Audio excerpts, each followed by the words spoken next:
Hey, what's up everybody? It's Chris Kunz with the Rich Casno Real Estate Group. Recently, my brother and I had an opportunity to fix and flip a property, and I wanted to break that process down for you, let you know how we were able to buy, rehab, and hopefully close on that property in the next 30 days. Typically, if you're watching those typical HGTV shows, they're gonna break down costs like this. What was your purchase price? How much did you invest in rehab? What was your sale price? And they subtract the rehab cost from the sale price and kind of figure out how much money we're gonna make at the end of the day.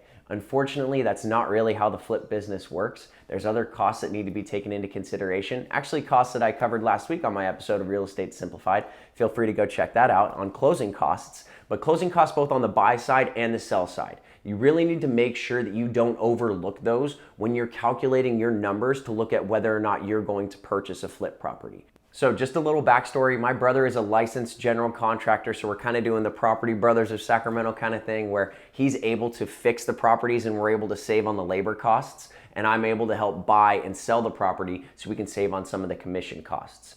But if you're looking to do this and you don't necessarily have those connections, the first thing that you want to do is find a team. One really good way to set up a relationship with a good real estate agent is to let them know, if you find a property for me to fix and I flip it, I'm gonna use you as the real estate agent on the back end to sell the property, because that's gonna incentivize them to find properties for you because they're gonna be able to represent you on the buying side and the selling side. Now, we were able to find this property off market and we were able to purchase it for around $200,000. That was a purchase price that we were extremely comfortable with, especially for our first project and the finances that we were borrowing.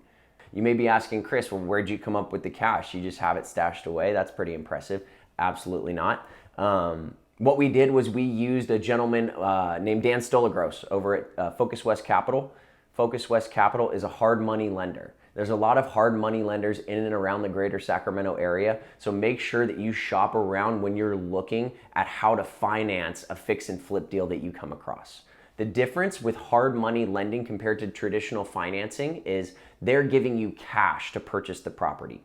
Oftentimes what you'll find in fix and flip properties is the condition doesn't qualify for conventional financing, and so those kinds of properties need to be purchased with cash. Additionally, when you're working with conventional financing or even FHA or VA, there's costs that are associated with the loan that you can kind of circumvent by paying for the property in cash. That being said, hard money loans come with a very high interest rate, especially when you're comparing the traditional mortgages that are flirting in around that 3% range. Okay, most hard money loans are going to trade in the 10% of annual interest range. The cool thing about hard money lending is oftentimes the lender will set aside additional construction costs so that you can pay for the upgrades that need to be done to the property as well. So they'll help finance a portion of the purchase, say rough numbers 70, 75, 80%, and then you as a buyer are responsible with coming up with the 20% or 30%, whatever it ends up being. You as a buyer are responsible for coming up with that difference because that lender, the hard money lender, wants to make sure that you have some skin in the game where you're invested, literally and figuratively invested in the project.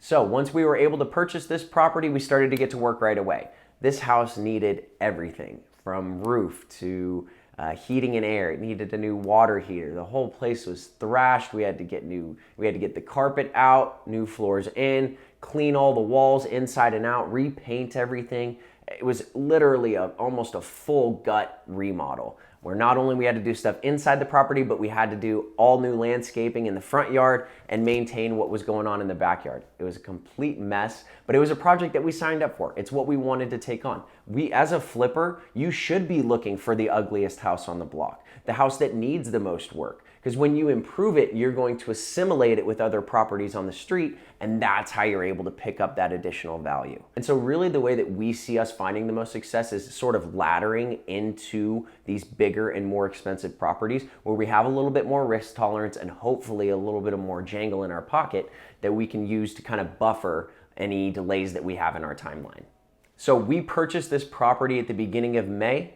We have it on the market as of October 1st of 2020. And as of October 4th, 2020, we actually have that property in escrow. So we got 6 offers over the weekend, 6 really good offers, ended up selling it north of the list price. But we have these 30 days, right? 30 days until we close escrow, which are going to be super crucial towards actually getting this deal wrapped up, closed, so we can move on to the next one. If you have any questions about how we navigated through this flip property or how we find properties, give me a call, shoot me a text, send me a DM, whatever's easiest. Otherwise, I appreciate you guys tuning in to this week's episode. Hopefully we'll see everybody soon. Stay safe out there.